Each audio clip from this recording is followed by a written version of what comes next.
moins 2 personnes ont trouvé la mort lors du passage de l'ouragan Irène sur Haïti. C'est ce qu'a annoncé la directrice du Bureau de la protection civile, Alta Jean-Baptiste, dans un bilan partiel communiqué ce jeudi.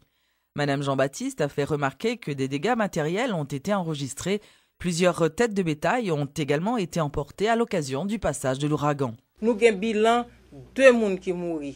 On ravine dans la zone Porte-Baie, Maotier précisément, qui pas de contour de l'eau là-dedans souvent. Moun yo a passé 2 personnes mourent. Il y a 2 autres personnes qui étaient blessés en sa foulée qu'elle recevoir soin Saint-Louis du Nord. Donc 2 personnes blessés tout parce que te gen un pancaille qui tombé sous moun sa yo. Gen gros dégâts tout qui fait quelques côtés dans agriculture. Ministère agriculture a pris toute disposition pour poursuivre évaluation et dégâts dans le secteur agricole que yo te commencé faire depuis l'autre jour et yo même tout y a activé plan de contingence que yo te élaboré pour année ça pour yo capable porter réponse après que évaluation montré que gagné besoin pour ça. Donc jusqu'à présent globalement c'est ça que nous gagnons comme bilan dégâts et depuis hier nous connaissons travaux publics comment c'est fait intervention qui est nécessaire et sur route gros monde dans tout attention yo attirer sous lui et y a pour continuer travail pour yo capable et rétablir route ça pressé parce que nous dans saison la pluie pour ça pas pi mal.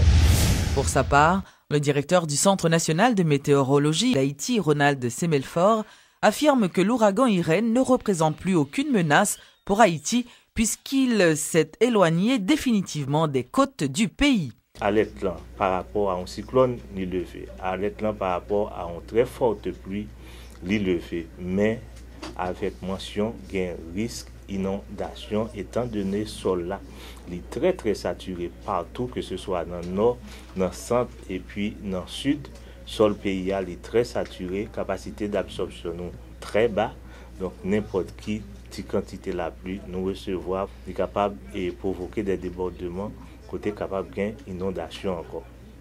Pour le gain ou assèchement et la pluie qui prévoit pour demain c'est surtout dans Mogne, mais par contre samedi avec dimanche pour le gain une sorte de petit talouette qui pourra installer sous presqu'île du sud là.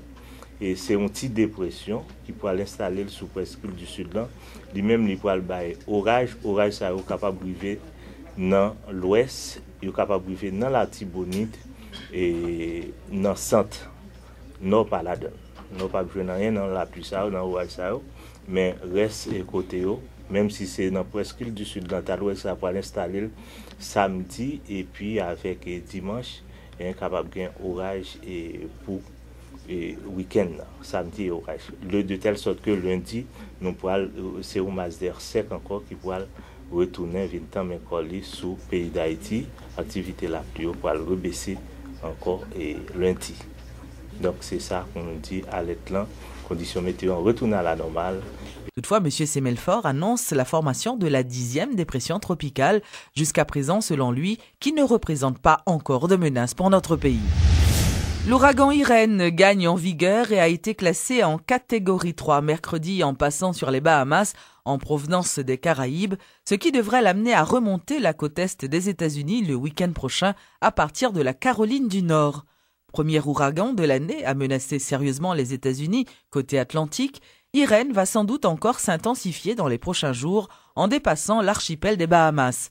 Le Centre national des ouragans, le NHC, a mis en garde contre des poussées extrêmement dangereuses. Selon les services météorologiques, l'ouragan atteindrait samedi après-midi la bande côtière des Outer Banks en Caroline du Nord avant de longer le littoral de la Nouvelle-Angleterre. Des casques bleus népalais de la MINUSTAH ont par inadvertance introduit le choléra en Haïti. C'est le résultat d'une étude réalisée par plusieurs équipes de chercheurs, dont des Népalais. Des chercheurs ont comparé les génomes ADN des bactéries du choléra récoltées en Haïti à celles trouvées au Népal en 2010.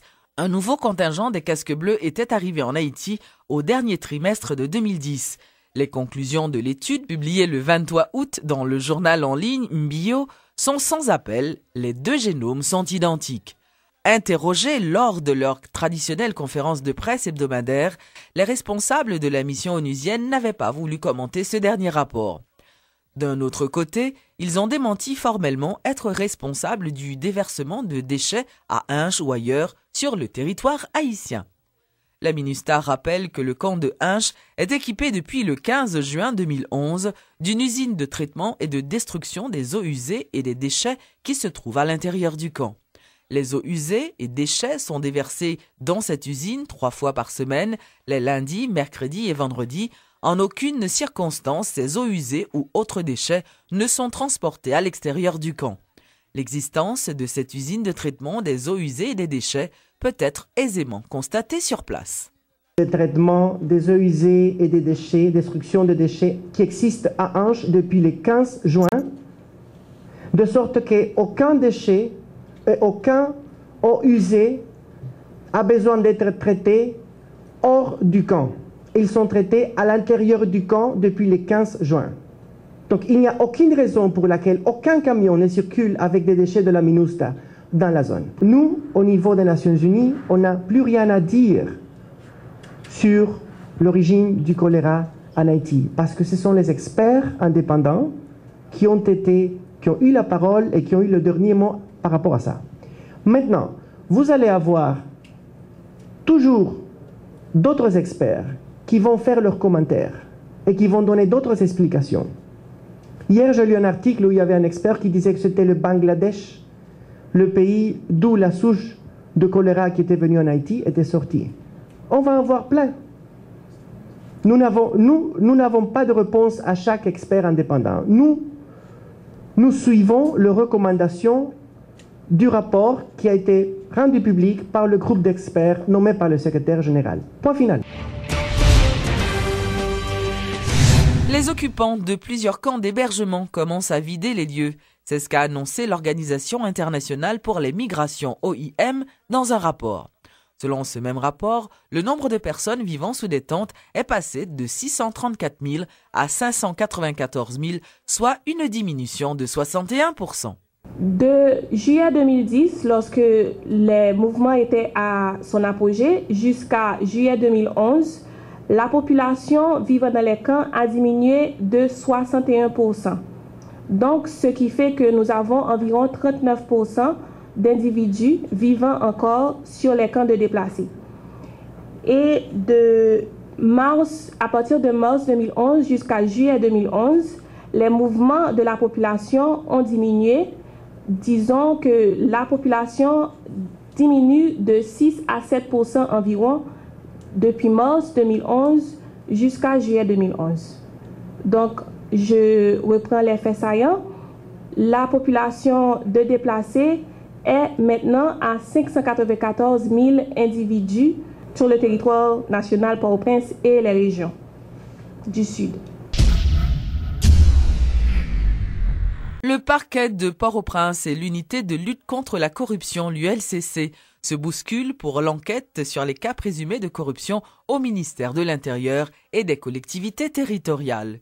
Dans une interview accordée à Télémétropole, le commissaire du gouvernement confirme qu'effectivement, les relations ne sont pas très bonnes entre le parquet et l'ULCC.